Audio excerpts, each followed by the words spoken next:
ഊർമിളയ്ക്ക് ഒരു മകനും 7 മകളുമാണ്. എന്നിട്ടും അവരെപ്പോഴും ചിന്തയിലായിരുന്നു. കാരണം എല്ലാ പെൺമക്കളും കുള്ളന്മാരായിരുന്നു. ഇവർക്ക് എന്ത് സംഭവിക്കുമെന്നേ അറിയില്ല. ആരിവരെയൊക്കെ അവരുടെ മരുമക്കളാക്കുമെന്നും അറിയില്ല. എന്നാൽ ഈ കാര്യം ദിവസം മുഴുവനും എന്നെ അലട്ടുന്നു. ദൈവമേ, നിങ്ങൾ വേണം ഇവരുടെ കാര്യം നോക്കുവാൻ. പെങ്ങളെ, നിങ്ങൾ ഇത്രയും പെൺപിള്ളാരെയും കൊണ്ട് വഴിയിലൂടെ നടക്കുന്നത് നല്ലതല്ല. എന്തെങ്കിലും മോശപ്പെട്ടത് നടക്കും. പക്ഷേ ഒരു കാര്യം പറയൂ, നിങ്ങളെ കണ്ടിട്ട് ഒരുപാട് പ്രായം തോന്നുന്നുണ്ടല്ലോ. പിന്നെ മക്കളെന്താ ഇത്ര ചെറുപ്പം? അത് ഇവർ ചെറുപ്പമൊന്നുമല്ല. ഇവർക്കെല്ലാം 20 വയസ്സിന് മുകളിൽ പ്രായമുണ്ട്. എന്ന് കുള്ളന്മാരായോ? അതുകൊണ്ടാ കൊച്ചു പിള്ളാരെ പോലെ തോന്നുന്നത്. എന്താ കുള്ളനോ? ഇത് കേട്ട് 7 പെങ്ങന്മാരിൽ കാജൽ പറഞ്ഞു, ഇതിൽ ചിരിക്കാൻ എന്താ ഉള്ളത്? ഞങ്ങൾ ഇത്ര ചെറുതായതിൽ ഞങ്ങളെന്താ തെറ്റ് ചെയ്തത്? നിങ്ങളെ നോക്ക്, കൊന്നത്തെങ്ങ് പോൽ വളർന്നിരിക്കുന്നു. നിങ്ങൾ കുള്ളന്മാരല്ലേ? നീളമുള്ളവരെ കണ്ടാൽ അസൂയ തോന്നും. അങ്ങനെ നാളുകൾ കടന്നു. ഒരിക്കൽ ഒരു ചെറുക്കൻ വീട്ടുകാർ അവിടേക്ക് വന്നു. പെങ്ങളെ, ഇനി കാത്തിരിക്കാൻ വയ്യ. വിളിക്കൂ ഞങ്ങളുടെ വീട്ടിൽ മരുമകളാകാൻ പോകുന്നവളെ. അവളെ കൊള്ളാമോ എന്ന് നോക്കട്ടെ. ആഹാ, ഇപ്പോൾ വിളിക്കാം. എന്റെ 7 മക്കളും നല്ല കുട്ടികളാ. നന്നായി പഠിപ്പിച്ചിട്ടുമുണ്ട്. ജോലി കിട്ടാൻ ഒരു പാടുമുണ്ടാവില്ല.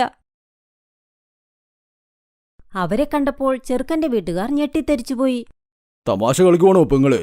എല്ലാവരും കുള്ളരാണല്ലോ. ഈ കുള്ള പെൺകുട്ടികളുമായി എന്റെ മകന്റെ കല്യാണം നടന്നാൽ ഞങ്ങളെ എല്ലാവരും കളിയാക്കില്ലേ? വാ പോകാം. അയ്യയ്യോ, പോകല്ലേ. ഞാൻ പറയുന്നതൊന്ന് കേൾക്കൂ. അറിയില്ല ഞാൻ കഴിഞ്ഞ ജന്മം എന്ത് പാവമാണ് ചെയ്തതെന്ന്. ഞാൻ 7 കുള്ള പെൺകുട്ടികൾക്കാ ജന്മം നൽകിയത്. അമ്മ എന്തിനാ അങ്ങനെ പറയുന്നത്? ഞങ്ങൾ കുള്ളരായതിൽ ഞങ്ങൾ എന്താ തെറ്റ് ചെയ്തത്? മിണ്ടരുത്. എനിക്ക് വയ്യ ഈ ചെറുക്കൻ വീട്ടുകാരുടെ പഴി കേട്ട്. പെണ്ണ് കിട്ടാത്തതിൽ ഏത് പെണ്ണിനെ കിട്ടിയാലും ഹായ് എന്ന് പറയുന്നവരാ. നിങ്ങൾ കുള്ളരായതുകൊണ്ട് ആർക്കും വേണ്ട. ഇതുവരെ 26 പേർ വേണ്ട എന്ന് പറഞ്ഞിട്ട് പോയി. ഇത് പറയൂ, ഞാൻ നിങ്ങൾക്കെല്ലാവർക്കും ഹീൽസ് തന്നതല്ലേ? എന്താ അതിടാത്തത്? അമ്മേ, ഹീൽസ് ഇട്ടാലൊന്നും ശരിയായി മാറില്ല. അതിട്ട് വീണ് കഴിഞ്ഞാൽ മുഖത്തും പരിക്കാകും. അതുകൊണ്ട് ഇട്ടില്ല. അയ്യോ, നിങ്ങൾ ചത്തൊന്നും പോകില്ലല്ലോ. നോക്കി നടന്നാൽ പോരെ? അപ്പോൾ ഊർമിളയുടെ മകൻ ദേഷ്യത്തോടെ പറഞ്ഞു, അമ്മേ, എനിക്കറിയില്ല ഇവരുടെ കല്യാണം എപ്പോൾ നടക്കുമെന്ന്. നിങ്ങൾ ആദ്യം എന്റെ കല്യാണം നടത്തൂ. അല്ലെങ്കിൽ ഇവരുടെ കൂടെ ഞാനും ഒരു മൂലക്കിരിക്കേണ്ടി വരും. എനിക്ക് ശീതൾ എന്നൊരു പെൺകുട്ടിയെ ഇഷ്ടമാണ്. ഞങ്ങളുടെ കല്യാണം നടത്തി തരണം. ഊർമിളയപ്പോൾ തന്റെ മകന്റെ കല്യാണം അവൻ ഇഷ്ടപ്പെട്ട ശീതളുമായി നടത്താനൊരുങ്ങി. ചെവി കൂർത്ത് എല്ലാവരും കേട്ടോളൂ. എന്റെ മകന്റെ കല്യാണത്തിലുള്ള അലങ്കാരത്തിനുള്ള ഉത്തരവാദിത്വം നിങ്ങൾക്കാ. പോയി പണികൾ ചെയ്യ്. ഒന്നിനും കൊള്ളാത്തതുങ്ങൾ. ഞാനെന്റെ ചേട്ടത്തിയെ സാരി ഉടിപ്പിക്കും. അവരുടെ കൂടെ ഞാനും ജോലി ചെയ്യും. അവരെ സ്നേഹിക്കുകയും ചെയ്യും. എന്നാൽ എനിക്ക് തോന്നുന്നില്ല അവർക്ക് നമ്മുടെ ഇഷ്ടമാകുമെന്ന്. നമ്മുടെ സ്വന്തം ചേട്ടനും അമ്മയും കുള്ളരാന്നെന്ന് കളിയാക്കുന്നു. അപ്പോൾ അവരും നമ്മളെ വിളിക്കാൻ സാധ്യതയില്ലേ? അങ്ങനെ കുറച്ചു നാളുകൾ പോയി. ശീതളും നമുത്തിനെ കല്യാണം കഴിച്ച് വീട്ടിലേക്ക് വന്നു. ഊർമിള അവിടെ തന്റെ എല്ലാ കുള്ളൻ മക്കളെയും ഒരു മുറിയിൽ പൂട്ടിയിട്ടിരുന്നു. അമ്മ നമ്മളെ എല്ലാവരെയും ഇങ്ങനെ അടച്ചിട്ടിരിക്കുക. നമ്മളെ കണ്ടുകഴിഞ്ഞാൽ അവർ പേടിക്കുമെന്ന്. അമ്മ ചേട്ടത്തിയെ സ്വാഗതം ചെയ്യുക. ഈ അവസരം ഇനി കിട്ടില്ല. ബാ, നമുക്ക് ചേട്ടത്തിയെ ഗൃഹപ്രവേശനം ചെയ്യാൻ സഹായിക്കാം. നമുക്കത് ചെയ്തേ പറ്റൂ. 7 പേരും മുറിയിൽ നിന്ന് പുറത്തേക്ക് വന്നു. ചേച്ചി, ഞങ്ങൾ നിങ്ങളുടെ പെങ്ങൾമാരാ. നിങ്ങൾ ഞങ്ങളുടെ ചേട്ടത്തിയും.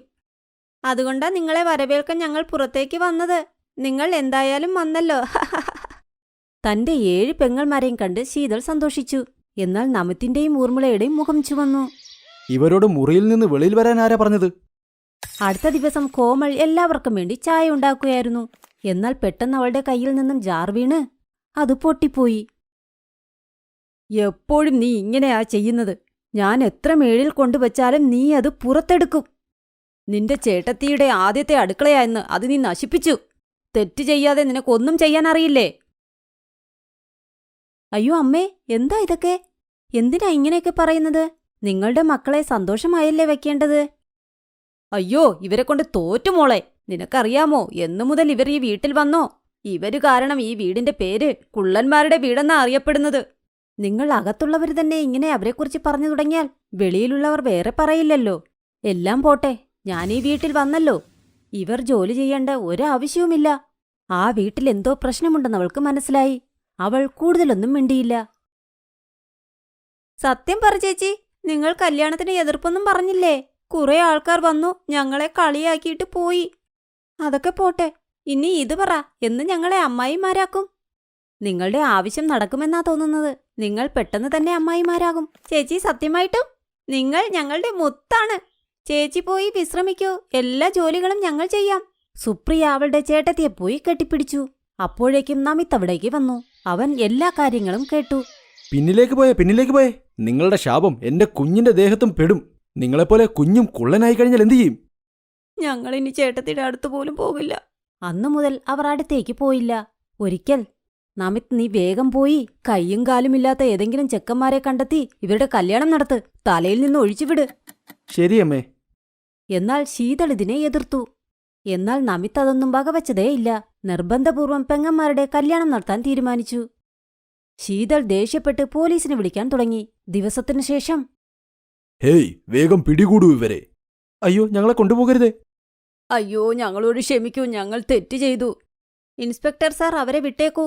ഇത് അമ്മയും ചേട്ടനുമാണ്. അവരെ ഒന്നും ചെയ്യണ്ട. അതെ സാർ, വിട്ടേക്കൂ അവരെ. അവർ പറഞ്ഞതുകൊണ്ട് പോലീസുകാർ അവരെ വെറുതെ വിട്ടിട്ട് പോയി. നിങ്ങൾ കണ്ടല്ലോ, കുള്ളന്മാരാണെങ്കിലും അവരുടെ മനസ്സ് വലുതാണ്. എന്നാൽ നിങ്ങൾക്കോ എത്ര വലിയ ദുഷ്ടമനസ്സാണ് ഇവരെ ഇങ്ങനെ ദ്രോഹിക്കാൻ. അമ്മയ്ക്കും മകനും അങ്ങനെ തെറ്റിനുള്ള ശിക്ഷയും കിട്ടി. അവർ മാപ്പും ചോദിച്ചു.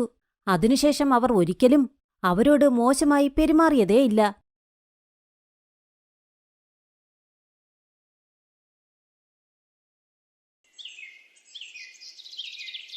ഇന്നാ ചേട്ടാ നിങ്ങളുടെ പാൻ. താ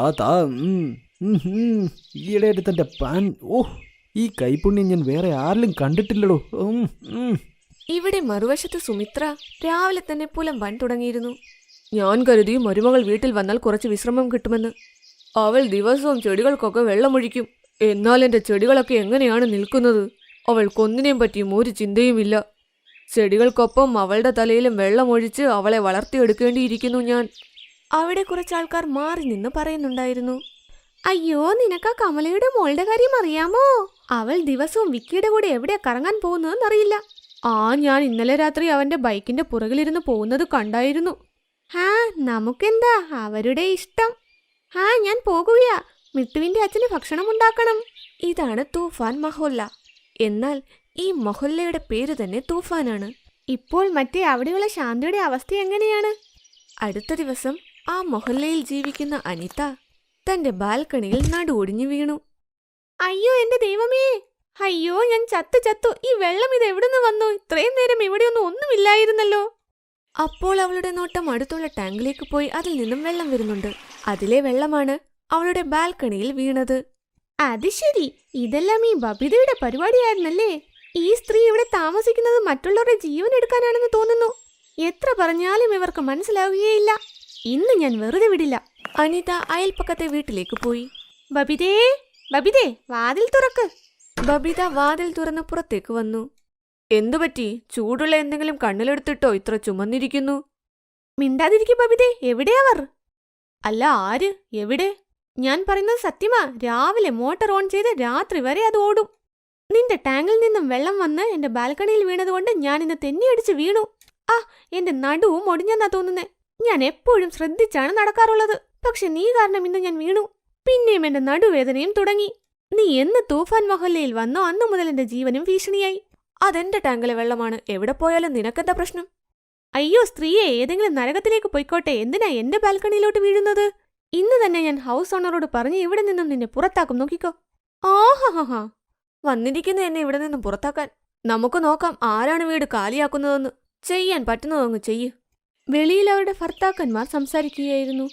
ഈ സ്ത്രീകൾക്ക് വഴക്കുണ്ടാക്കാൻ നേരമുള്ളൂ. പറഞ്ഞത് ശരിയാ. നമുക്കെന്താ വഴക്കുണ്ടാക്കുന്നത് കാണാം. നമുക്ക് പോയി രാമുവിന്റെ കടയിൽ നിന്നൊരു ചായ കുടിക്കാം. തൂഫാൻ മൊഹല്ലയുടെ കാര്യം ഇങ്ങനെയാണ്. ആൾക്കാർ ചെറിയ ചെറിയ കാര്യത്തിന് അങ്ങോട്ടും ഇങ്ങോട്ടും വഴക്കുണ്ടാക്കിക്കൊണ്ടേയിരിക്കും. അയ്യോ ഗായത്രി, അങ്ങനെയാണോ? എനിക്ക് നന്നായി അറിയാം. ഈ തുണികളൊക്കെ എന്നും എന്റെ വീട്ടിലേക്ക് വീഴുമ്പോൾ നീ അത് എടുക്കാനായി വരുന്നുണ്ടല്ലേ. അതുകൊണ്ട് എന്റെ വീട്ടിൽ കണ്ണു വെക്കാനും നിനക്ക് സമയം കിട്ടും. നീ പറയുന്നത് കേട്ടാൽ തോന്നും നീ രാജ്യത്തിന്റെ പ്രധാനമന്ത്രിയാണെന്ന് അല്ലേ? പിന്നെ എനിക്ക് വട്ടല്ലേ അവിടെ എന്താണ് നടക്കുന്നതെന്ന് നോക്കാൻ. കാറ്റ് വീശുമ്പോൾ കാറ്റിന്റെ കൂടെ തുണിയും പറന്നു വീഴും. എന്റെ തുണി അവിടെ വന്ന് പറന്ന് വീഴുന്നതിന് ആരെന്ത് തെറ്റ് ചെയ്തിട്ടാ? ആ പക്ഷെ നിന്റെ കാര്യത്തിൽ ഇത് ഇടയ്ക്കിടയ്ക്കല്ല, ദിവസവുമുള്ള ഡ്രാമയാ കേട്ടോ. നീ പറയുന്നത് ശരിയാ. ആദ്യം ഇവളുടെ തുണിയൊക്കെ ഞങ്ങളുടെ എവിടെയാ വീണത്. ഇപ്പോൾ നിന്റെ അടുത്ത് ഇവൾ സത്യത്തിലൊരു കള്ളി തന്നെയാ. ആ വന്നല്ലോ. ഞാൻ കള്ളിയാണെന്ന് നീ പറയുന്നല്ലേ? എനിക്കറിയാം നീ എന്റെ വീട്ടിൽ വന്ന് എന്തൊക്കെയാണ് ചെയ്യുന്നെന്ന്. എനിക്കൊരു ജോലി ഉണ്ടായിരുന്നു, ഞാൻ പിന്നെ വരാം. പ്രശ്നം തന്റെ നേർക്ക് വന്നപ്പോൾ രമ അവിടെ നിന്നും തലയൂരി അകത്തേക്ക് പോയി. അവിടെ ഒരു വീട്ടിൽ ഭാര്യയും ഭർത്താവും വഴക്കുണ്ടാക്കുന്നു. അയ്യോ, ഒരു സ്വർണത്തിന്റെ ചെയിനല്ലേ ഞാൻ ചോദിച്ചത്. ഞാൻ താജ്മഹലൊന്നും ചോദിച്ചില്ലല്ലോ. നോക്ക്, ആ അടുത്തുള്ള നീലത്തിന്റെ ഭർത്താവ്. അയാൾ 3 മാസം കൂടുമ്പോൾ അവൾക്ക് സ്വർണം വാങ്ങിക്കൊടുക്കും. അയ്യോ, അവളുടെ ഭർത്താവ് ബിസിനസ്മാനാ. അയാൾക്കത് വലിയ പ്രശ്നമൊന്നുമല്ല. അയാൾക്ക് സ്വർണമല്ല, രത്നം വേണമെങ്കിലും കൊടുക്കാം. ഞാൻ വെറും ചെറിയ ജോലി ചെയ്യുന്നൊരു പാവം. അന്നേ പറഞ്ഞത് എന്റെ അച്ഛനും അമ്മയും നല്ലൊരു പയ്യനെ കല്യാണം കഴിപ്പിക്കാമെന്ന്. എന്നാൽ അവരെന്നെ ഇയാളുടെ തലയിൽ കെട്ടിവെച്ച് കളഞ്ഞു. തൂഫാൻ മഹലിൽ ഇത് തന്നെയായിരുന്നു അവസ്ഥ. അങ്ങനെയിരിക്കെ, എന്തുണ്ട് രേഷ്മേ, നീ എന്തിനാ എന്നെ കണ്ട് ചിരിക്കുന്നത്? എന്റെ മുഖത്ത് എന്തെങ്കിലും എഴുതി വെച്ചിട്ടുണ്ടോ? ഒന്നും എഴുതി വെച്ചിട്ടില്ല. നിന്നെ കാണുമ്പോൾ തന്നെ എനിക്ക് ചിരി വരുന്നു. എന്തായാലും നിന്നെ പോലെയുള്ള ഒരാളുടെ മുഖത്ത് നോക്കുന്നതിനേക്കാൾ ഗട്ടർ പൈപ്പിലേക്ക് നോക്കുന്നതാണ് നല്ലത്. എനിക്കതിനൊന്നും സമയമില്ല കേട്ടോ.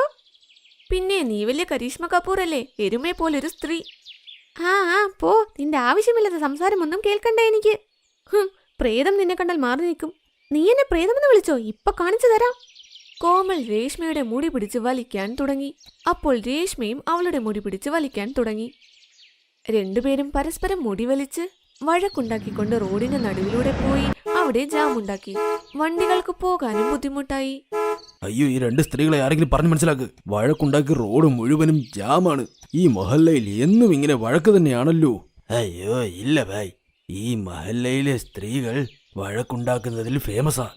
ഇവരുടെ ഇടയിൽ തലവെക്കുന്നതിനേക്കാൾ പോയി വണ്ടിക്കടിയിൽ തലവെക്കുക. അങ്ങനെയൊരിക്കൽ എന്റെ വയറ് നന്നായി വേദനിക്കുന്നു. നീ പേടിക്കണ്ട, ഞാൻ വേഗം റിക്ഷയുമായി വരാം. എന്നിട്ട് നിന്നെ ഹോസ്പിറ്റലിൽ കൊണ്ടുപോകാം. അനു അപ്പോൾ ഓട്ടോറിക്ഷ അന്വേഷിച്ച് പുറത്തേക്ക് പോയി. എന്നാൽ അന്നാ നഗരത്തിൽ റിക്ഷക്കാരുടെ ഹർത്താലാണ്. അതുകൊണ്ട് ഒരു റിക്ഷക്കാരനും വരാൻ തയ്യാറായില്ല. അവിടെ അപ്പോൾ രേഷ്മയുടെ ഭർത്താവ് തരുൺ വന്നു. എന്തുപറ്റി? താൻ പരിഭ്രാന്തിയിലാണല്ലോ. കോമളിന്റെ വയറ്റിൽ നല്ല വേദനയുണ്ടെന്ന്. ഒരു റിക്ഷക്കാരനും വരാൻ തയ്യാറാകുന്നില്ല. നിങ്ങൾ പേടിക്കാതെ വെളിയിൽ കൊണ്ടുവരൂ, ഞാൻ എന്റെ വണ്ടി എടുക്കാം. അനു കോമളിന്റെ അടുത്തേക്ക് പോയി. അപ്പോൾ രേഷ്മയും ഈ കാര്യം കേട്ട് വേഗം കോമളിന്റെ അടുത്തേക്ക് നടന്നുപോയി. ഇവളുടെ ആരോഗ്യം വളരെ പ്രശ്നത്തിലാ. എന്നാൽ നിങ്ങൾ പേടിക്കണ്ട, അദ്ദേഹം വണ്ടി എടുത്തു കൊണ്ടുവരും, നമുക്ക് പോകാം. അവരെല്ലാം കോമളിനെയും കൊണ്ട് ആശുപത്രിയിലേക്ക് പോയി. ഡോക്ടർ ഇഞ്ചക്ഷനും എടുത്ത് മരുന്നും കൊടുത്തവളെ പറഞ്ഞയച്ചു. നിങ്ങൾക്ക് ഒരുപാട് നന്ദി. നിങ്ങൾക്കിടയിൽ ഇത്രയും വഴക്കുകളുണ്ടായിട്ടും നിങ്ങൾ ഞങ്ങൾക്ക് വേണ്ടി ഇത്രയും ചെയ്തല്ലോ. അയ്യോ ചേട്ടാ, നമ്മൾ എപ്പോഴും വഴക്കുണ്ടാക്കും, ശരിയാണ്. പക്ഷേ അതിന്റെ അർത്ഥം ഒരാൾക്ക് ആപത്ത് വന്നാൽ സഹായിക്കില്ലെന്നല്ല. അടുത്തുള്ളവർക്ക് ബുദ്ധിമുട്ടുണ്ടായാൽ ആദ്യം ഓടിയെത്തേണ്ടത് അയൽപ്പക്കമാണ്. നിങ്ങൾ പറഞ്ഞത് ശരിയാണ് രശ്മി ചേച്ചി, എന്റെ അടുത്തേക്കൊന്നു വാ.